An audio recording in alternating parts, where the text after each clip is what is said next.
కొరత ఏర్పడిందని అధికారులు, రాజకీయ నాయకులు చెబుతుండగా అధికారులు సరైన ప్రణాళిక లేకపోవడం వల్లే ఈ పరిస్థితి తలెత్తిందని రైతులు ఆరోపిస్తున్నారు. దీనిపై మరింత సమాచారం నిజామాబాద్ నుంచి మా ప్రతినిధి రాజు అందిస్తారు. జిల్లాలో యూరియా కష్టాలైతే మళ్లీ మొదలయ్యాయి. రైతులు యూరియా కోసం మళ్లీ పడిగాపులు కాస్తున్నారు. ఉదయం నుంచి కూడా పిఎస్సిఎస్ సెంటర్ల వద్దకు వెళ్తున్నారు. అక్కడ గొడవలు జరుగుతున్న పరిస్థితి ఉంది. దీన్ని తట్టుకోలేక పిఎస్సిఎస్ సెంటర్లు మొత్తం మూతపడ్డాయని చెప్పొచ్చు. మనం ప్రస్తుతం నిజామాబాద్ జిల్లాలో ఒక పిఎస్సిఎస్ సెంటర్ వద్ద ఉన్నాం. ప్రస్తుతం ఆ రైతుల బాధ తట్టుకోలేక అని చెప్పొచ్చు, వాళ్ళు తాళం వేసేసే పరిస్థితి ఉంది. ప్రస్తుతం మనం ఇది ఖానాపూర్ వద్ద ఉన్నాము. నిజామాబాద్ జిల్లాకు సంబంధించి ఆ జిల్లా మొత్తం కూడా ఇదే పరిస్థితి ఉంది. ఇటు కామారెడ్డి జిల్లా మాచారెడ్డిలో కూడా నిన్న రైతులందరూ కూడా గొడవ పడిన పరిస్థితి ఉంది. రోడ్డు ఎక్కి మాకు యూరియా కావాలంటూ ధర్నాలకు దిగిన పరిస్థితి ఉంది. ఈ సంవత్సరం నిజామాబాద్ జిల్లాలో సుమారుగా 60,000 మెట్రిక్ టన్నుల వరకు యూరియా వినియోగం జరిగింది. అయితే పంట విస్తీర్ణంలో వృద్ధిలో సంవత్సరం అవసరం మరింత పెరిగింది. అయితే ఈ తెలంగాణ రాష్ట్రం మొత్తం 10 లక్షల మెట్రిక్ టన్నులు మాత్రమే వచ్చినట్టు అధికారులు తెలియజేశారు. ఇందులో భాగంగా నిజామాబాద్ జిల్లాకు సంబంధించి 62 మెట్రిక్ టన్నులు మాత్రమే ఈ సంవత్సరం వచ్చింది. దాదాపు 5 లక్షల ఎకరాల్లో విస్తీర్ణంలో పంట అయితే ప్రస్తుతం సాగవుతున్నట్టుగా అధికారులు తెలియజేశారు. ప్రస్తుతం డిమాండ్ ఎక్కువగానే ఉంది. అలాగే జిల్లాకు 65,000 నుంచి 70,000 మెట్రిక్ టన్నుల యూరియా అయితే అవసరం పడింది.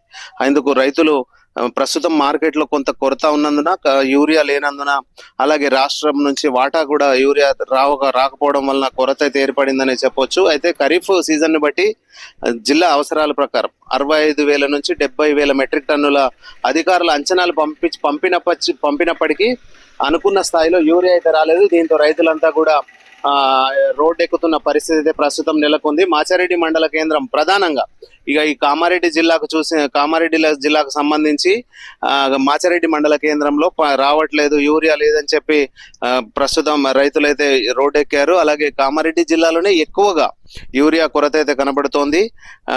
ఇప్పటికైనా అధికారులు స్పందించాల్సిన అవసరం ఉంది. మొన్నటి వరకు కూడా వర్షాల కారణంగా పంటలు అయితే నష్టపోయిన రైతులకు ప్రస్తుతం ఉన్న పంటలు కాపాడుకోవాలంటే ఇప్పుడైతే ప్రస్తుతం ఖచ్చితంగా యూరియా అయితే అవసరం ఉన్న పరిస్థితి అయితే ఉంది. ఇప్పటికైనా అధికారులు స్పందించాల్సిన అవసరం ఉంది. సరైన ప్రణాళికలు పంపినప్పటికీ కూడా కేంద్రం నుంచి రాష్ట్రానికి రావాల్సిన వాటర్ రాకపోవడం కారణంగానే ఈ యూరియా కొరత ఏర్పడిందని చెప్పి అధికారులు అయితే తెలియజేస్తున్నారు. అయితే అధికారులు కరెక్ట్ గా వారు ప్రణాళిక రూపొందించకపోవడమే కారణం అని తెలుస్తోంది. ఎందుకంటే బీఆర్ఎస్ ప్రభుత్వం ఉన్నప్పుడు మాకు యూరియా కరెక్ట్ గా అందేదని చెప్పి రైతులు కూడా ఒక ఆరోపణ అయితే చేస్తున్నారు. ఏదేమైనప్పటికీ ఈ ప్రస్తుతం మాత్రం యూరియా కొరత రైతులను అయితే వేధిస్తుందని చెప్పొచ్చు. అలాగే ఈ పంటలు నష్టపోయాం, ఇప్పటికే ఉన్న పంటలు కాపాడుకోవడానికైనా కొంత యూరియా అందించాలని చెప్పి రైతులు అయితే ఆవేదన వ్యక్తం చేస్తున్నారు, ఆందోళన చెందుతున్నారు. అధికారులు ఇప్పటికైనా స్పందించి యూరియాకు సంబంధించి ఒక ప్రణాళికతో రైతులకు అందజేయాలని చెప్తున్నారు. అయితే కొందరు రైతులు మాత్రం ఎక్కడ యూరియా దొరకదు అని చెప్పి ముందుగానే స్టాక్ చేసిన పరిస్థితి ఉంది. అలాంటి వారిపైన కూడా చర్యలు తీసుకోవాల్సిన అవసరం ఉంది. ఎవరైనా స్టాక్ చేయడం, హోల్డ్ చేయడం అట్లాంటివి చేస్తే వారిపైన కఠిన చర్యలు తీసుకుంటామని చెప్పి జిల్లా కలెక్టర్ ఇప్పటికే హెచ్చరిక జారీ చేశారు. అలాగే ఎరువుల షాపుల్లో కూడా ఎవరైనా కావాలని హోల్డ్ చేసి ఎక్కువ